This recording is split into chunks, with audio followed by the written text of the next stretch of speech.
po, ano po namin sa online. Yan, salamat po sa inyong time na kayo po yung makasama din namin dito po dito po ah, sa gawain ng ating Panginoon. Tayo po muna ay manalangin. Panginoon, maraming salamat po dahil totoo po ang aming inawit na hindi ka po natutulog at hindi ka po nagpapagaya sa inyong pong mga anak. Salamat po dahil lagi pong nandiyan ang inyong pong mga salita upang paalalahanan kami. At alam niyo rin po naman, Panginoon, ang aming mga nagawa, ginagawa at mga gagawin pa. Kaya Lord, patuloy kaming nagpapakababa sa inyo. Ina-acknowledge namin na hindi namin talaga kaya. Kagaya ng panalangin kanina, yung nire-recognize namin, Panginoon, kung gaano kami ka-depraved, Panginoon, bilang tao. Na talaga kami ay napahiwalay sa inyo nung dumating ang kasalanan sa mundong ito. Na ang nagiging priority talaga namin in human nature, Panginoon, ay ang aming sarili at hindi kayo. At kahit po kami ay mga anak ninyo at kami mga Kristiyano na, sometimes, Panginoon, kami nagpo-fall, Panginoon, sa ganitong pag-iisip, Panginoon. Kaya Lord, patuloy kaming nagpapakababa. At minsan pa, sa pagbuklat namin ng inyong salita, hayaan niyo po kami na mapunaan ng inyong mayamang salita ang aming mga puso, Panginoon. Sa tulong ng banal na Espiritu. Alam namin na may mga salita kayo na itutuwid para sa amin. May mga salita kayo na para itama ang aming mga sarili.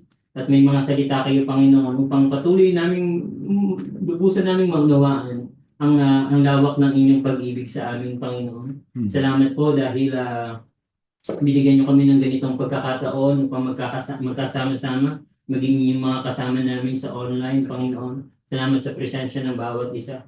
And as we commune sa inyong mga salita, Panginoon, itago niyo po kami at ayahan niyo po ng inyong mga salita ay may tanim sa aming mga puso. Dahil kagaya po ng sinabi sa inyong mga salita, ito ay gabay upang kami hindi magkasala sa inyo, Panginoon. Ayahan niyo po na your word will be written in our hearts so we will not sin against you, Panginoon. Maraming salamat po sa pangalan ni Jesus. Amen. Amen. Palakpakan po natin muli ang ating Panginoon. First Sunday pa nga po ng ating gawain. Tinanong ko po kayo, nung pinag-uusapan natin itong panalangin. Do you believe in prayer? So, naniniwala po ba kayo sa panalangin? Siguro, I do believe, lahat po tayo ay naniniwala sa panalangin. Pero ngayon pong habang pinagpapatuloy at pinag-aaralan po natin itong salitang prayer, siguro magandang tanong naman na i-discuss natin, what is your answered prayer? Ano po? Sa mga nakalipas na araw, sa mga nakalipas na panahon, buwan, linggo, ano naman yung mga tinugon ng Diyos sa iyong mga panalangin? Pwede po bang kausapin niyo yung nasa kaliwat ng kanan ninyo? At tanungin ninyo, ano ang tinugon sa iyong panalangin ng Panginoon ngayong week na ito? Sige po. Yan. Kasi nagkikrave ang matamis kanina eh. So, tumutugon ang Panginoon sa aking panalangin. Bahay, doon ako yung camping sa yung prayer mo, di ba? Tayo ba rin kapari naman? Touch na yun. Touch, big eh. Amen. The Lord is answering our prayer. The Lord is hearing our prayer. Kapag pinag-uusapan yung salitang answered prayer po, lagi pumapasok sa isip ko yung aking asawa. Siya po ang aking answered prayer. Prepare ako ng kapartner sa ministry, kapartner sa paglilingkod sa Panginoon. At tinugon ng Panginoon. Hindi ko lang kung siya nakasama ngayon kasi si Euphoria po ay kagabi sinisip po, ngayon inuubo na. So, decide kami na hindi mo na sila isama dito. But praise the Lord sa buhay and I honor the Lord sa buhay ng aking asawa and answered prayer na kami binigyan din ng isang Euphoria. At when we talk about answered prayer, isa sa mga naalala ko din po ay ang GC Dubai isang church na kung saan ibinigay ng Panginoon. Naalala ko lang po kasi last February nag-throwback yung una kong dating dito, February 2020. At ngayon po yung mag-5 taon na ako sa GC Dubai. So 2 years magpo-full time pero 3 years volunteer. Pantay-pantay lang naman yun sa paningin ng Panginoon.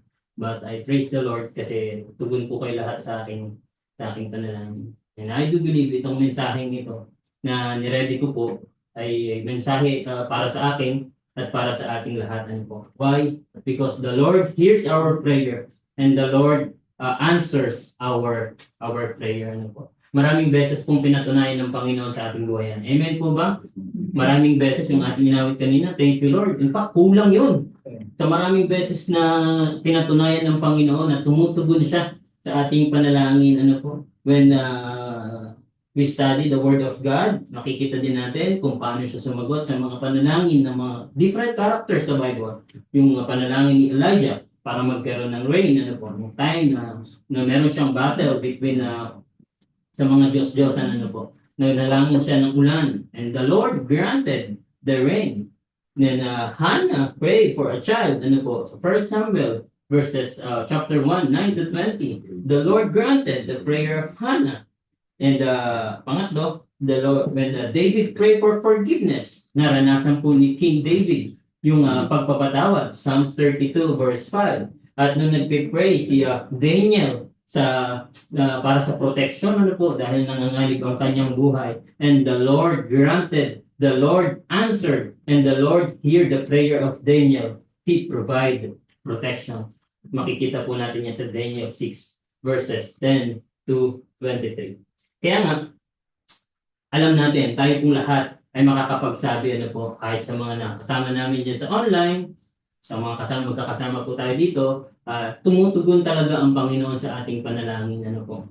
At sabi nga ni Mr. Wesley Jewel, isang matandang pastor, ano po, sabi niya, prayer is God's ordained way to bring His miracle power to bear in human need. Ano po? Ang panalangin daw po ay dinisenyo ng Diyos upang mas lalo nating maunawaan yung miraculous power ng ating mga pangangailangan. Ano? Yung miraculous power ng ating Panginoon sa ating mga pangangailangan, sa ating mga pagkukulang, at sa ating mga kakulangan, ano po, ay mas lalo daw po nating na-appreciate na. As we talk about the Lord answers prayer, ay makikita at matutulungan tayo ng Book of Jude, chapter 1, verses 24 to 25, ano po, na ito po yung lagi kong ginagamit when I pray benediction. At ito rin po yung verses na pag-aaralan ngayon. Sabi po na salita ng ating Panginoon. Pwede po bang basahin natin ang sabay-sabay? Jude, chapter 1, verse 24 to 25. Babasahin po natin sa Common English Bible Version. Ano po? So, basahin po natin. 1, 2, 3, go. To the one who is able to protect you from falling and to present you blameless and rejoicing before His glorious presence. To the only God, our Savior, through Jesus Christ, our Lord, belong glory, majesty, power, and authority before all time, now and forever. Amen. Amen. Amen. Pinagpala po ng Panginoon ang pagbasa ng kanyang salita. Hindi mo natin pag-uusapan kung paano sumasagot ang Panginoon sa panalangin na po. And I do believe it's beyond our imagination. It's beyond our explanation kung paano gumagawa ang Panginoon sa kanyang panalangin, kung paano siya sumasagot. Alam naman natin, yes minsan, no minsan, minsan ay sometimes, minsan ay wait, but hindi natin, alam natin yon. Ngayong hapon na to, sa maikling oras, pag-uusapan naman natin, why does God answers our prayer? Bakit tinutugon ng Diyos ang ating mga panalangin? So, hindi how God answers our prayer, ang pag-uusapan natin, why does God answers our prayer? Tatlong bagay. Una, to display His power. Pangalawa, to deliver His people. Ang pangatlo, the demand of His praise. So, tatlong puntos ang pag-uusapan natin. Why does God answers our prayer? Una, to display His power. Pangalawa, to deliver His people. At pangatlo, the demand of His praise. Pag-usapan po natin yung to display His power. Why does God answer prayer? Una, makikita natin sa tulong ng libro ni Jude, sa Book of Jude, makikita natin to display His power, the sovereignty of the Savior, yung kapangyarihan ng ating tagapagligtas. To display His power. Makikita po natin dyan sa unang bahagi ng verse 24. To the one who is able.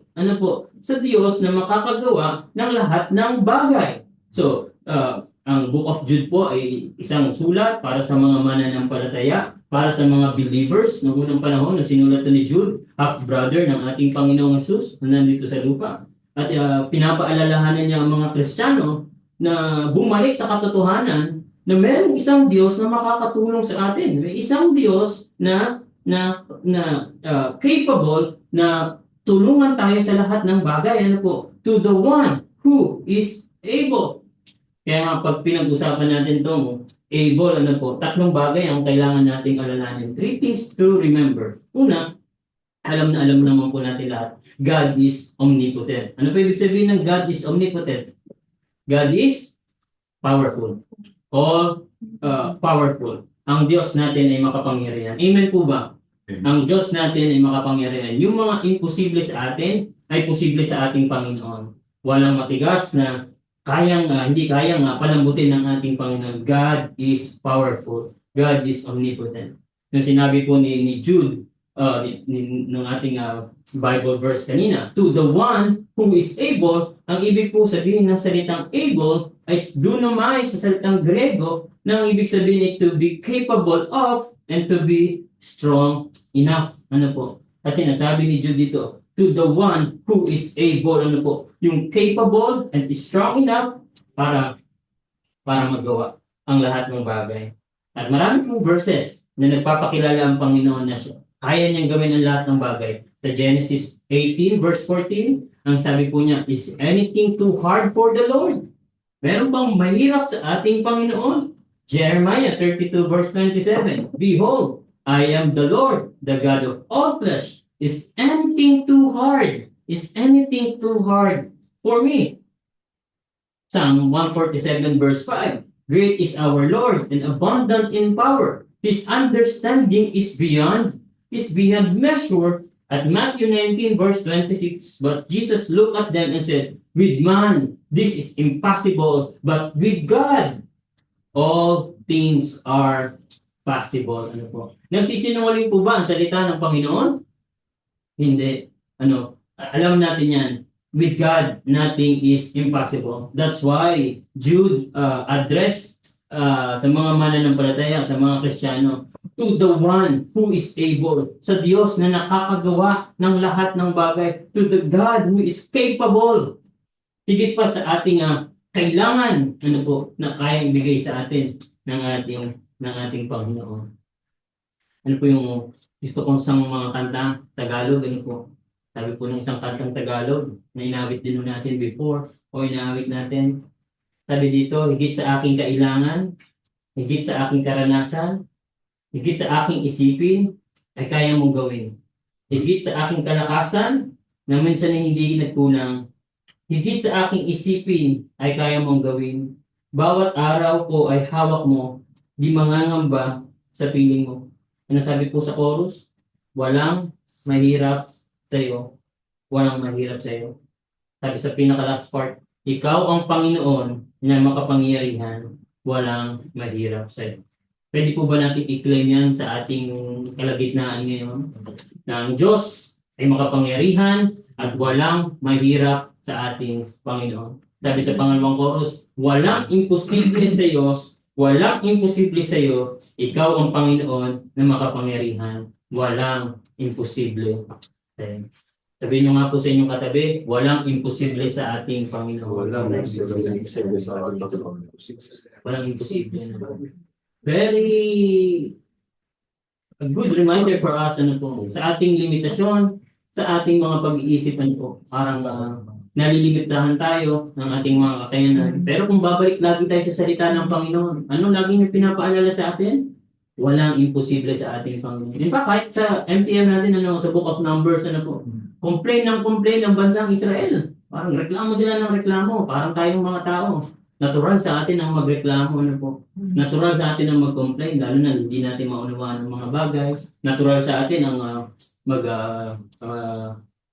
magtanong kapag hindi natin naunawaan ng mga bagay.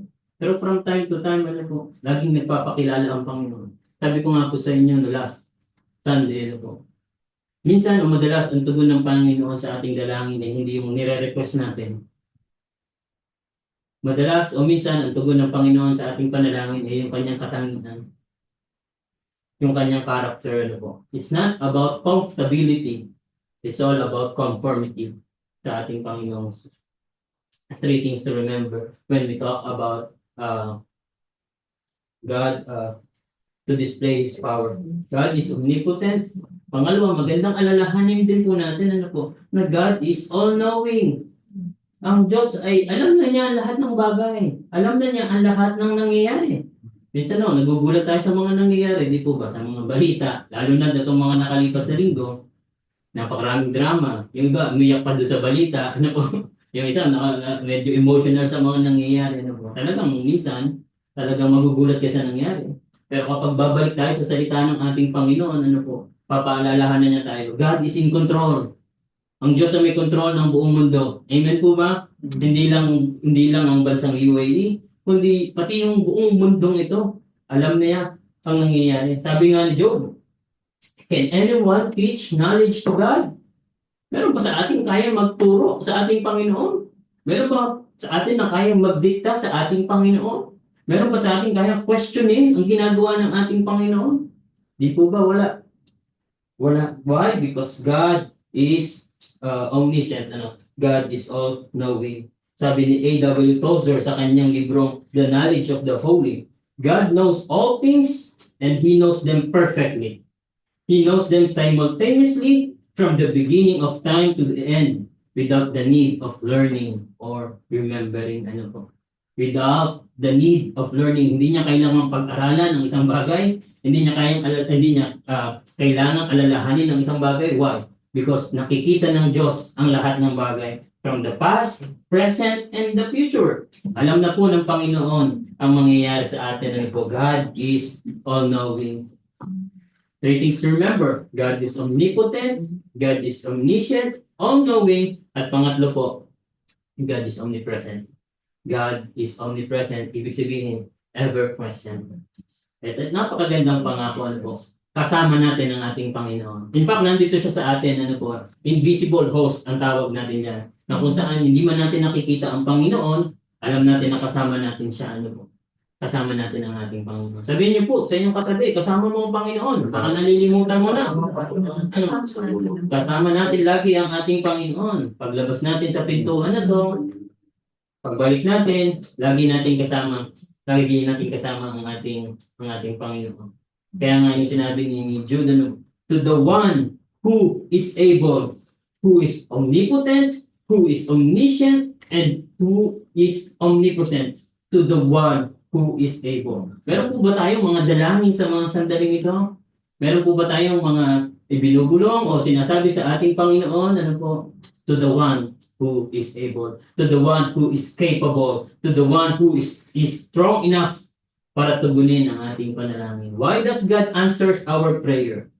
To display His power.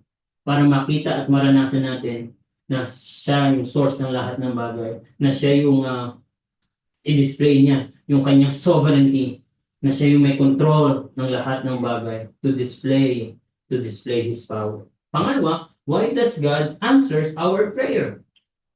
Pangalawa po, to deliver His people. Una po, to deliver His power, and God answers our prayer to deliver His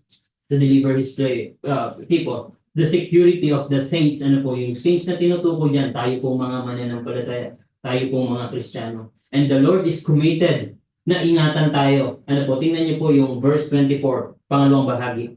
To the one who is able to what? To protect you from falling and to present you blameless and rejoicing before His glorious presence. Yung salitang protect po dyan, parang ginagamit po yan sa mga salitang sundalo, na kung saan nakatingin ka doon sa binabantayan mo, hindi mo pwedeng pabayaan yung tinitingnan mo, hindi mo pwedeng pabayaan yung binabantayan mo, dapat nakafocus ka na. Yun po yung pagkakagamit ng salitang protect. Yung ibang translation, keep ang gamit po dyan.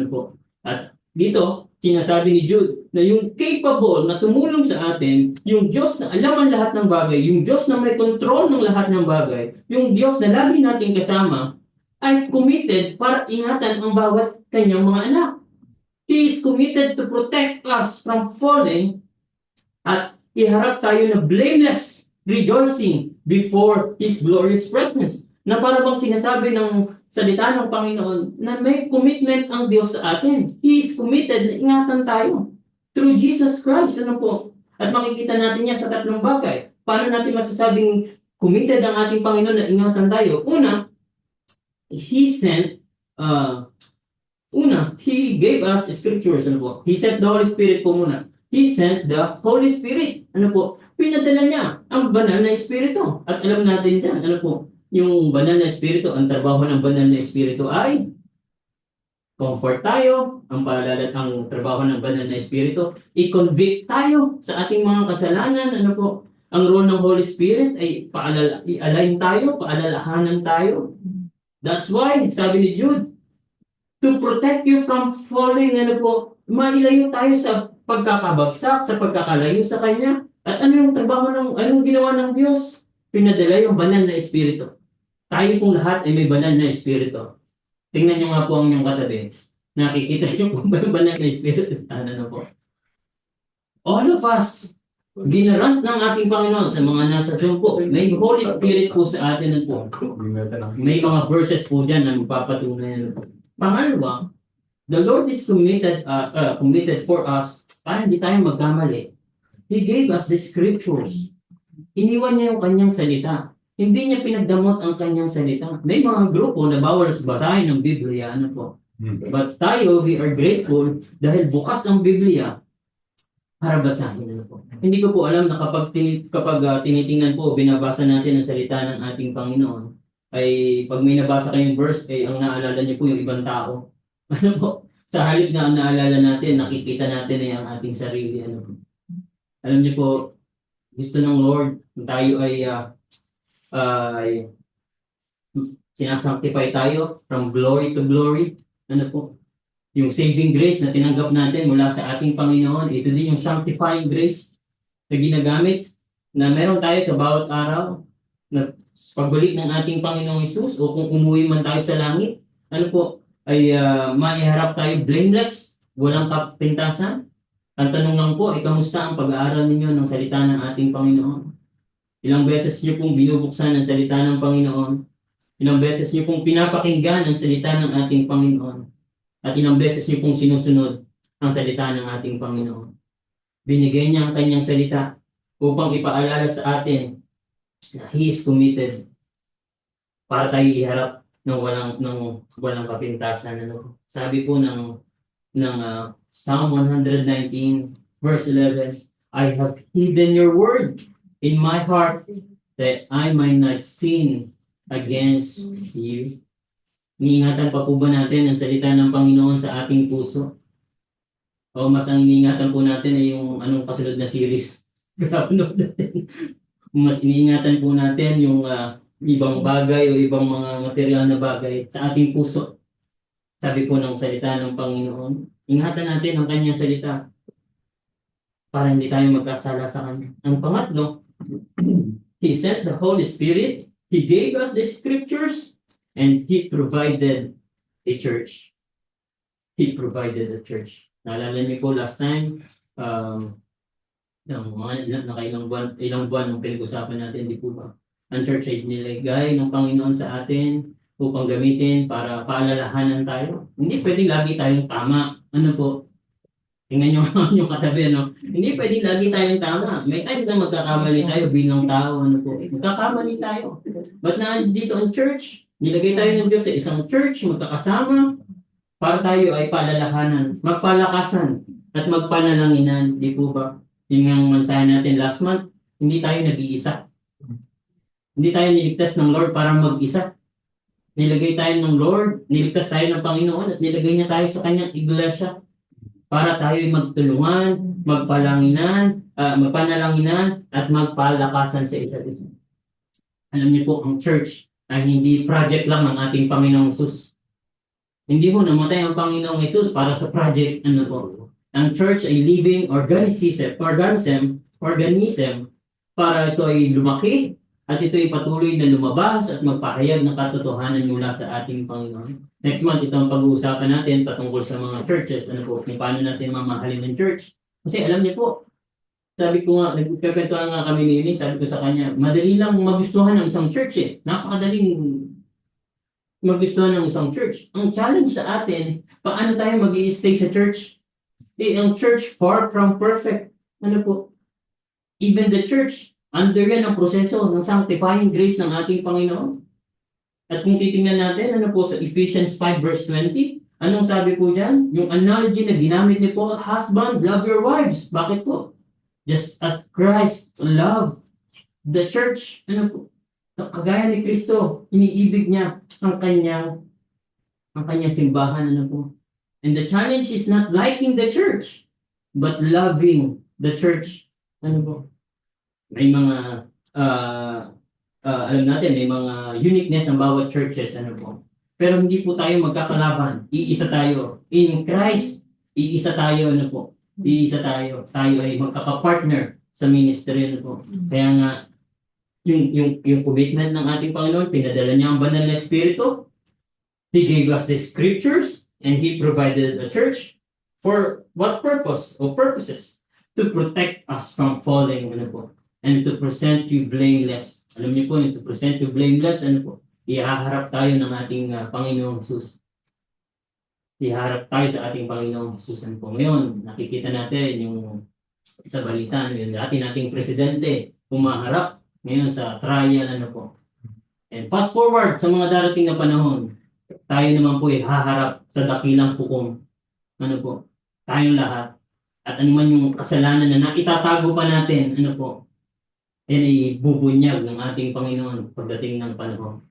The secret sin here on earth is an open scandal in heaven. Ano po, ihalabas po ng ating Panginoon.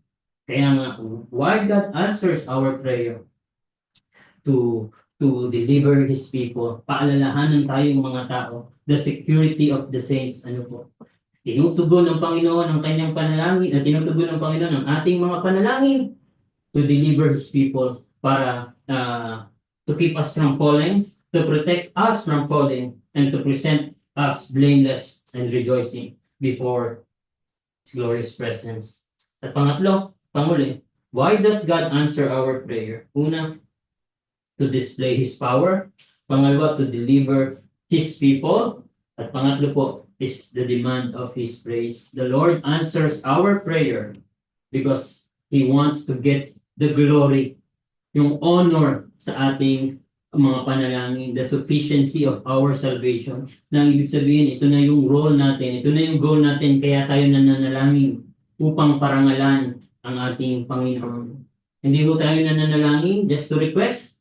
Hindi ko tayo nananalangin dahil lang meron tayong kailangan. Ano po? Dahil po yun ang prinsipyo ng salitang panalangin. Ay, tsaka lang tayo magpipray kapag may kailangan po tayo. Ano po?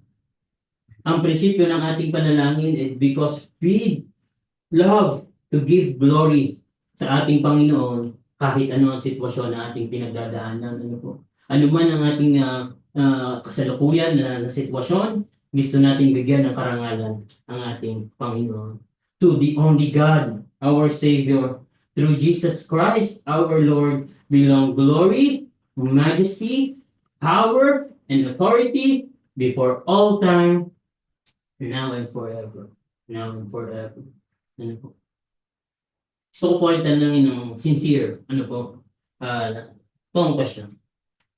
When was the last time we sincerely said, God, to you alone be all the glory?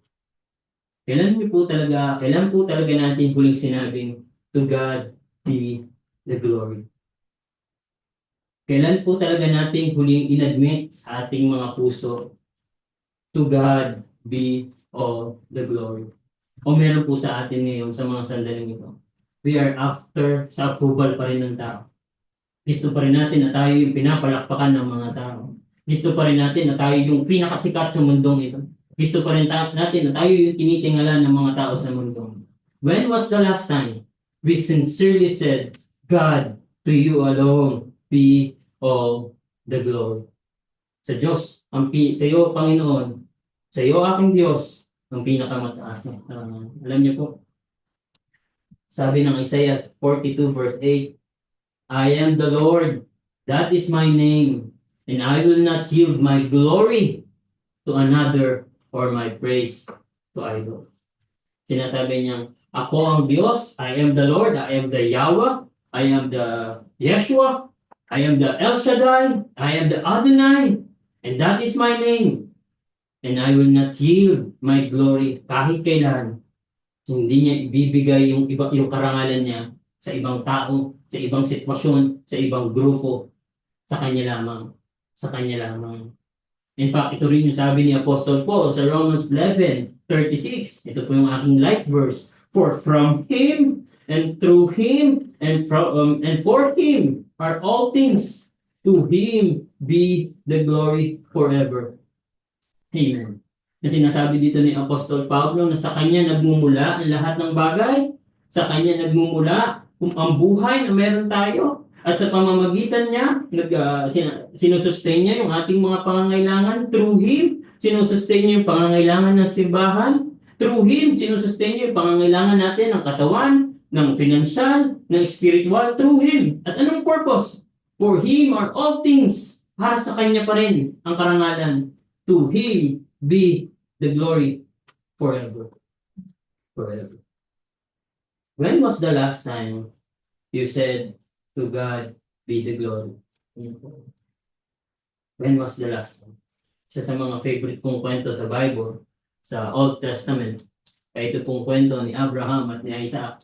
Ano po, alam natin halos lahat yan, na inutusan ni Yahweh, to make the story short, inutusan ni Yahweh o Yahweh, ano po, sa salitang Hebrew, si Abraham na ialay yung kanyang nag-iisang anak. At hindi yung madali yun. Tinanong ko nga po si Eunice sabi ko, paano pag nagsalita si Yahweh at sinabi niyang, Paulo, pumunta ka sa Ras Al Khaimah. Dalhin mo si Euphoria. Ano po? Sabi ko kay Eunice, baka isa ako sa tumakbo o talagang hindi ko takasan ko yung sinabi niya. Hindi madali ito. Napakahirap. Ano po? Napakahirap na sitwasyon. Pero to make the story short, alam naman natin ano po, na hindi talaga si Isaac yung papatayin. Ang papatayin na yung lamb, ano po. Lamb. At siguro nakikita na ang pinapakita sa atin diyan ay yung idolatry. Ano po. Yung pagsunod ni Abraham ay nagpapakita sa atin, yung obedience niya nagpapakita sa atin ng sino ba talaga ang priority natin. Ano po. Sino ba talaga o meron pa rin tayong itinatago sa ating mga puso? O may kailangan pa rin bang patayin ng Panginoon sa ating mga puso? Idolatry. Ano po? Na nag-aagaw ng pwesto ng glory ng ating Panginoon. And I do believe, mga kapatid, I do believe until now, God is in the business of equipping us. Ano po? Na pinapatay pa rin ng Panginoon Jesus ang ating mga kasalanan. Ano po? Na nakatago sa atin, yung mga kasalanan na hindi natin isinusurrender sa Panginoon. Until now, God is in the business. At parte po to ng ating sanctification, ano po, the sanctifying grace ng ating Panginoon. Minsan, may bata po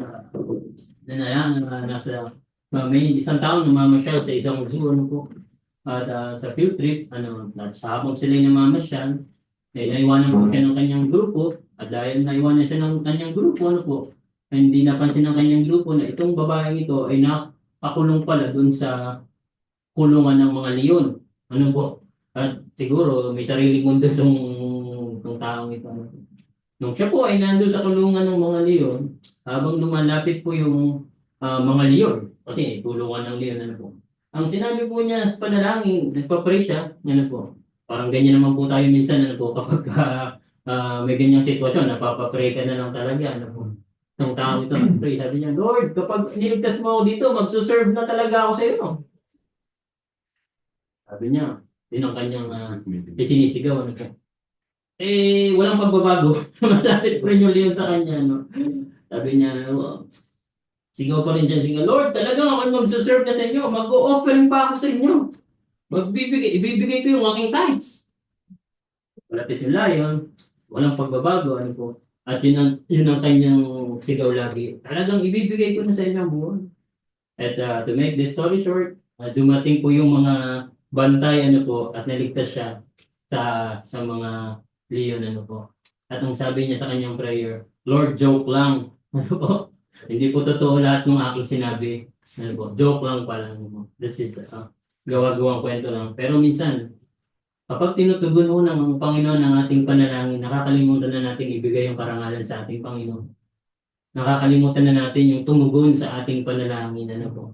Kung may tanong ang Panginoon sa atin ngayon, sa mga sandaling ito ngayon, siguro ang tanong niya sa atin, where is my glory to your marriage? Nasaan ang karangalan ng Panginoon sa buhay, sa ating buhay, sa relasyon natin bilang sa mag-asawa, di po ba? Where is my glory to your marriage? Ano po? Pangalawang tanong, where is my glory in your family? Nasaan yung karangalan ko sa inyong pamilya? Where is my glory in your work? Ano po? Nasaan yung karangalan ng Diyos sa ating mga trabaho? Binibigyan tayo ng Panginoon ng trabaho. Ang tanong, binibigyan ba natin ng karangalan ng Panginoon sa ating mga trabaho? Yung mga binibigay, yung mga resources na binibigay ng ating Panginoon. Tayo pa po ba yung nagtatites pa po ba tayo? Binibigay pa po ba natin yung para sa ating Panginoon? Where is my glory? In your work. In your work. Where is my glory in your life? Siguro ang tanong sa atin ng Panginoon sa mga sandaling ito, where is my glory in your life? Nasaan yung aking karangalan? Ang aking karangalan sa aking buhay. Ano? Nasaan ang aking karangalan sa iyong buhay? Ano po? Araw-araw hindi tayo nakakalimutan ng Diyos gisingin. Ang tanong, tayo po ba ay nagpapagamit sa ating Panginoon? Where is my glory in your life? Ano po? Saan yung glory? Binibigyan na tayo ng ating Panginoon ng buhay. Binibigyan niya tayo ng malusog na kalusugan. Pero until now, di po ba? Parang ang dami pa rin nating excuses. Until now, ang dami pa rin nating mga kondisyon bago tayo mag-serve sa ating Panginoon. And the Lord is asking us, where is my glory? Binigising kita, binibigyan kita ng lahat ng iyong pangangailangan. Where is my glory? Until now, hindi natin priority ang ating Panginoon. Where is my glory to your marriage? Where is my glory in your family? Where is my glory in your work? Where is my glory in your life? At panglima po, where is my glory in my church na iniibig ko? Nasaan yung karangalan ko sa aking simbahan na minamahal ko? Where is my glory in my church? Bakit may tampuhang nagaganap? Bakit meron tayong hindi pagkakaisa? Tinubos ko kayo ng aking dugo. Binayaran ko kayo ng aking dugo. Where is my glory? Where is my glory? Ano po? Kung titingnan niyo po, yung sinabi ni Jude, 25 verse 25, before all time, now, and forever. Na parang sinasabi po ni Jude dito, to the one who is able, yung omnipotent God, yung omniscient God, yung all-knowing God, all-powerful God, yung ever-present God, He's the Alpha and the Omega. Walang katapusan, ano po, before all time, now, and forever. Darating po ang April 5, tayo magsa-celebrate ng ika-10 taon ng GC Dubai. Pwede po bang palakpakan natin ang ating Panginoon? Sabi ko nga po lagi, ano po, this is special kasi tayo yung makaka-witness ng katapatan ng ating Panginoon. Darating ang nagpapatuloy ang gawain ng ating Panginoon dahil sa biyaya niya, dahil sa kanyang biyaya. At very exciting dahil ang church ay maraming pinagdaanan, ano po. Marami tayong mga time na pwede nang sumuko, may mga times na pwede nang hindi magpatuloy, ano po. Pero sa biyaya ng ating Panginoon, magse-celebrate tayo ng 10 taon, ano. And it's a privilege. It's a privilege na mawiwitnessan natin yan. Mawiwitnessan natin. At tingnan niyo po yung huling bahagi ng verse 25. Yung salitang, Amen. Amen. So, we are praying, ano po, kapag tayo nagpe-pray, laging binabanggit natin yung salitang, Amen. Amen. Yun yung mga unang mga salita na tinuturo namin kay Euphoria, ano po, yung salitang Amen. Alam niyo po ba yung salitang Amen? Ang ibig sabihin po ng salitang Amen ay so be it. Ano po? Amen. That we are agreeing to everyone prayer. At ano po sinasabi natin? Amen. So be it. Ano po? At sabi nga ni C.S. Lewis ay ganito. When we say Amen, we are not only affirming the prayer, but also affirming the God who hears and answers prayer. It is an act of trust in God's ways and His will. When we say Amen, kapag nagsasabi daw po tayo ng Amen sa panalangin man natin o sa panalangin ng ibang tao, we are not only affirming, hindi lang daw po natin sinasabi na we are not only affirming the prayer, hindi lang yung panalangin yung ina-affirm natin, kundi ina-affirm din natin na pinapakinggan ng Diyos ang ating mga panalangin sa kanyang kaparaanan at sa kanyang kalooban. He hears our prayer. God hears our prayer. Amen po ba? God hears our prayer. Why does God answer prayer? To display His power. To display His power. Pangalawa, to deliver His people. At pangatlo, to the demand of His praise. Ano po? His praise. Mga kapatid ko sa Panginoon, God hears our prayer. He listens to our prayer. He cares for us. At ano man po ang ating mga dalangin, He hears us.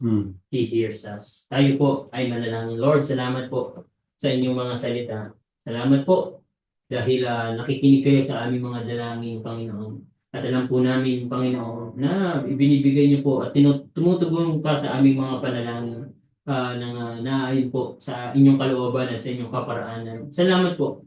Hindi ka natutulog. Salamat po dahil tumutugon ka sa aming panalangin para din sa inyong karangalan, Panginoon. Kaya Lord, gusto po namin ibigay ang karangalan sa inyo, sa aming pananalangin. Nawa ito'y kalugdan niyo, Panginoon, ang aming mga panalangin. Personal ng buhay, o sa mga ibang aspeto ng aming buhay, Panginoon. We do believe, Panginoon, that you answer our prayer because you want to display your power, Panginoon, sa aming mga panalangin. You want to deliver us, Panginoon. Ibinibigay niyo yung best para sa amin. Hindi po para magmalaki kami, kundi binibigay niyo po dahil you are committed to keep us from falling and to present us blameless, Panginoon. And we do believe, Panginoon, that you answer our prayer dahil you want us, Panginoon, na mabigyan ka ng karangalan sa aming mga panalangin. Kaya Lord, salamat po. Salamat po. Lahat po ito ay dahil po sa aming Panginoong Jesus na nag-alay ng buhay. Kung kami nagkakasala at pinipili namin makagawa ng kasalanan, Panginoon, ay ang aming Panginoong Jesus ay pumunta dito, inalay niya ang kanyang buhay, Panginoon, para sa amin. Kaya maraming salamat po dahil yung nawalang relasyon ay muling ibinalik ng aming Panginoong Jesus na nag-cause ng kanyang buhay, Panginoon, na nag-alay ng kanyang buhay para magkaroon ulit kami ng direct connection through prayer sa aming Panginoon. And with your affirmation and with your assurance, Panginoon, that you hear our prayers. In Christ's name we pray. Amen. Amen. Amen. Amen. Palakpakan natin ang ating Panginoon. Thank you for that wonderful reminder from the Word of God through Pastor Paulo. So if you are thinking of investment, I think we should invest more in prayer, more time with God. And that really matters. So, tako tayo sa ating ilang mga announcement at pabalita, no? So, yan, meron tayong makikita sa screen. Yan, bahagi ng ating pagsamba sa Panginoon ay ang ating pagbibigay ng ikapu at kaloob. I remember yung isang istorya ng balon na ginamit ng Panginoong Jesus mismo sa New Testament with regards sa pagbibigay. Na yung ibang mga tao sa temple, na mga mamayayaman, may pera, nagbigay sila na dahil it's sobra lang yun sa kanilang mga pangangailangan. But the giving of this widow, woman, is like she's giving prayerfully na, Lord, ito na lang yung aking last penny. Ano? ibibigay ko sa'yo. And kinalugdan ng Panginoon. Ano? So when we give to the Lord, we are giving wholeheartedly and prayerfully. And we are trusting God in everything na kayang ibigay ng Panginoon, higit pa sa ating inakala, higit pa sa ating inaasahan. Amen?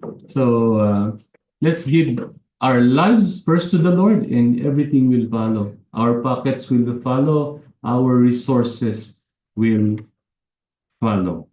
Amen? So, next, pasasalamat sa Panginoon. Gusto nating i-recognize at pasalamatan sa Panginoon. Muli nakasama natin si Nanay Eva, kasama si Elisha. Yan, Ann Basa. So, palakpakan natin Panginoon. And maging sa mga naririto, so face to face, online worship service.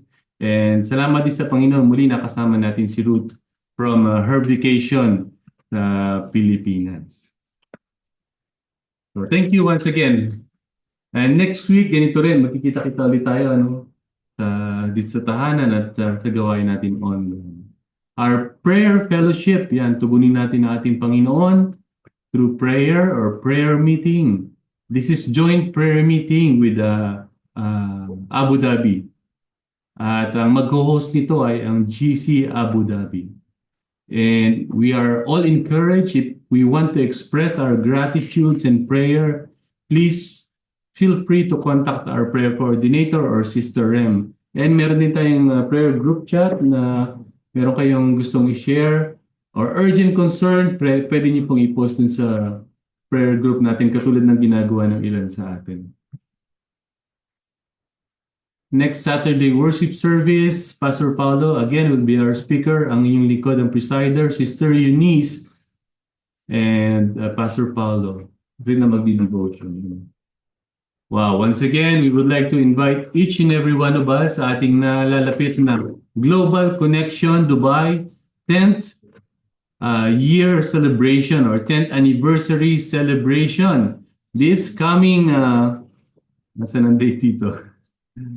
So this coming April 5, yan. Para hindi kayo manghula ng date. April 5, that is Saturday, 2 p.m. to 6 p.m.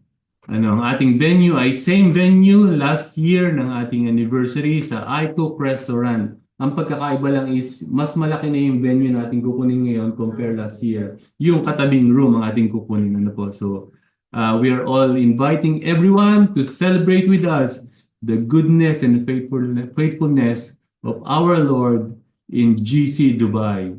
10th year anniversary with the theme, Together We Go. And we encourage everyone na kung kaya po ninyo makapagsuot ng kulay na merong silver or gray, yan, we encourage po na magsuot tayo with a touch of silver or gray. So meron din, ini-encourage din ng bawat isa na mag-invite po tayo ng mga kaibigan sa gawain na ito. And kailangan natin makuha yung head count before March 25 para po sa reservation ng seats at ng food po natin. So let us know through Papa Bear yung head count. Magpo-post siguro tayo sa ating group chat ng mga pangalan na sasama sa GC para po ma-confirm natin ito before March 25. Pastor Paulo, any more announcements? Yan. And siguro, may practice mamaya ang worship team or magnification team after ng service. And meron tayong breakout room. Yan. Sa mga nasa online, in-encourage po namin kayo na mag-join sa ating short breakout room after the service. This is 5 to 10 reflection, 5 to 10 minutes reflection sa ating pong natutunan and at the same time yung application ng ating pag-pray sa bawat isa. And this also included prayer ang ating kapatid na si Sister Rica. Yan, nag-join kanina dito si Brother Jimbo. Siguro there's something wrong with the internet.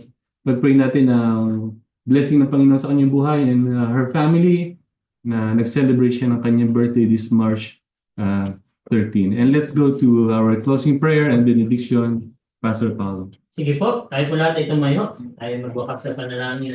Minsan pa, salamat po sa bawat isa. Palakpakan po natin ang ating Panginoon. So, tayo po manalangin. Lord, salamat po. Napakabuti niyo po sa amin. kahit maraming beses kami hindi mabuti sa inyo. Salamat po dahil nananatili kang tapat kahit maraming beses kami hindi nagiging tapat sa iyo. Salamat po dahil yung pag-ibig mo hindi natatapos kahit maraming beses, Panginoon, na hindi ka namin inibig. Kaya maraming salamat po dahil lahat po ng meron kami ay dahil po sa inyong biyaya, Panginoon. And we affirm sa sinabi ni Apostol Paul, Panginoon, for from Him, through Him, and to Him, Panginoon, ang lahat ng bagay.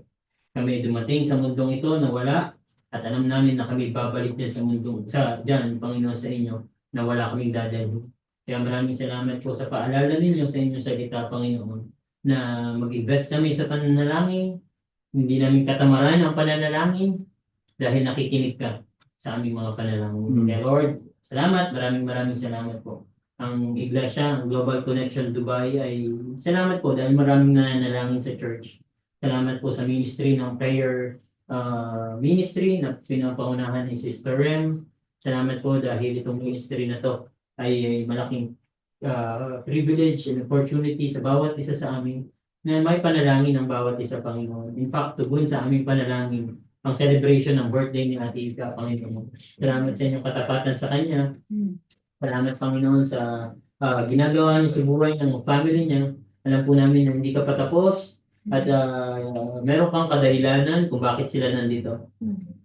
Kaya tulungan niyo po sila sa lahat ng mga naisin nila, Panginoon, at na mai-align at patuloy na mag-submit sila sa inyong kalooban, Panginoon. Salamat minsan pa sa panibagong taon na binigay niyo sa Kanya. Masaya kami na makakasama pa namin siya na sa maraming mga okasyon, Panginoon. Lagi niyo siyang pagkaingatan sa mga lakas na kailangan niya every time na siya nagtatrabaho, Panginoon. At ilayo niyo po siya sa mga aksidente, ilayo niyo po siya sa mga hindi magagandang bagay, Panginoon, upang patuloy niyang ma-realize, Panginoon, na mayroong Diyos na nag-iingat sa Kanya, Panginoon.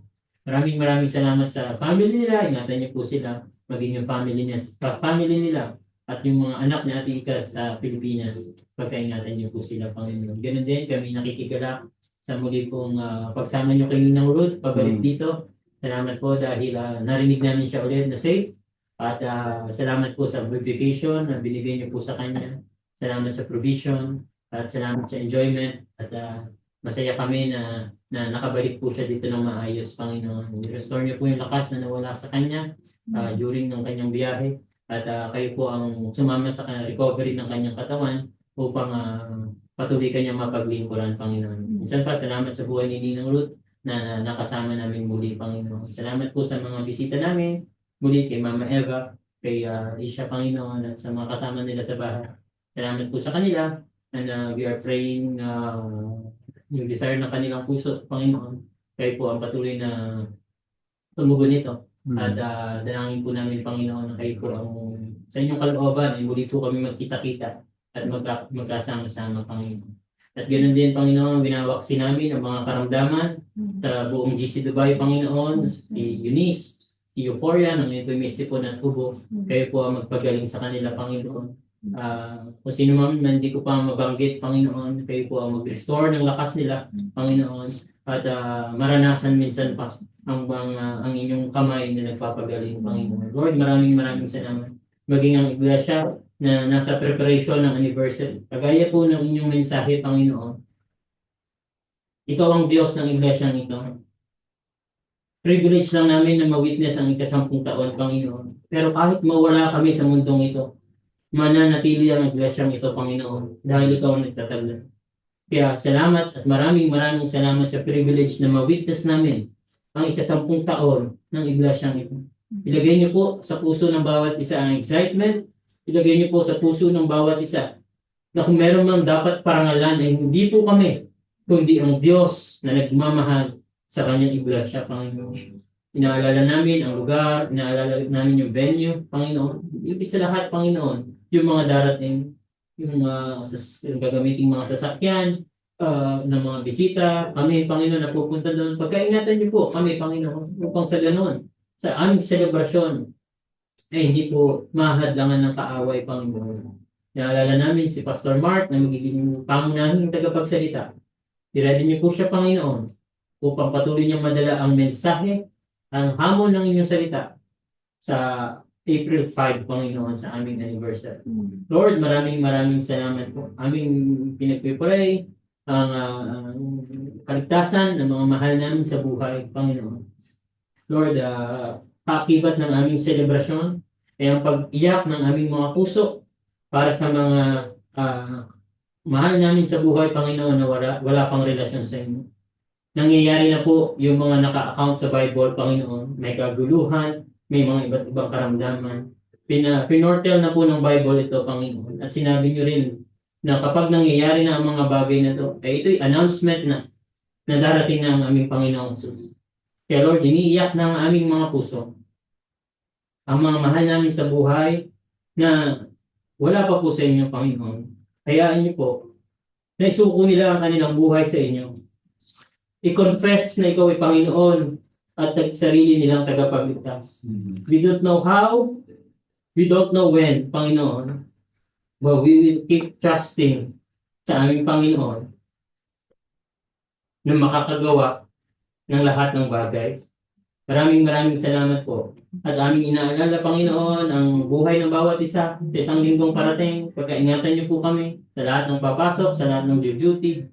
Bigyan niyo kami ng wisdom to accomplish everything, Panginoon, na pinapagawa. At hayaan niyo po na kayo po ang mag-bless sa mga company na pinagtatrabahuan namin.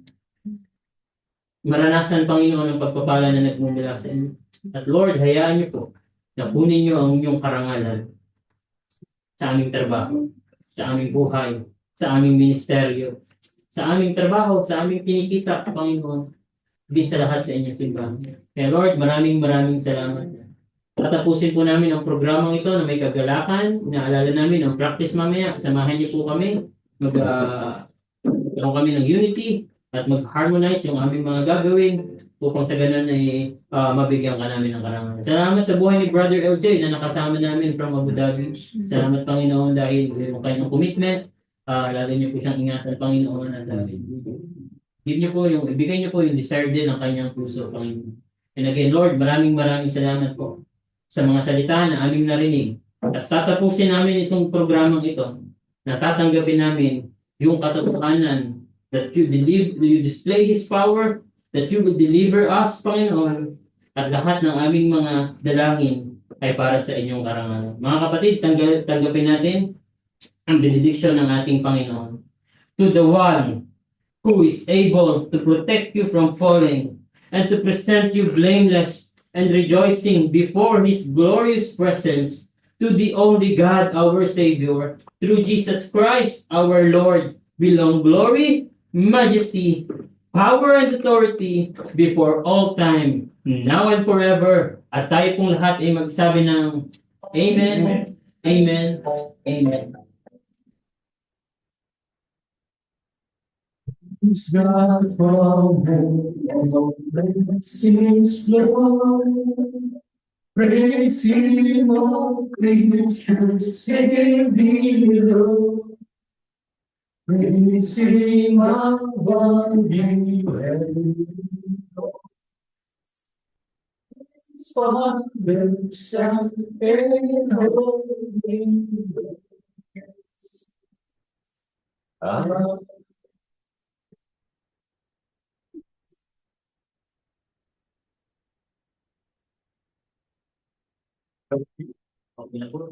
Amen. At dadako po tayo sa ating small group. Ayan. Actually, hati na lang natin sa boys and girls group. So, yung mga nasa online, huwag na po kayo mag-leave. At kasama niyo po yung mga girls dito. Siguro si Aileen, si Rem, at si Asel. At doon sa room, kasama yung mga girls online.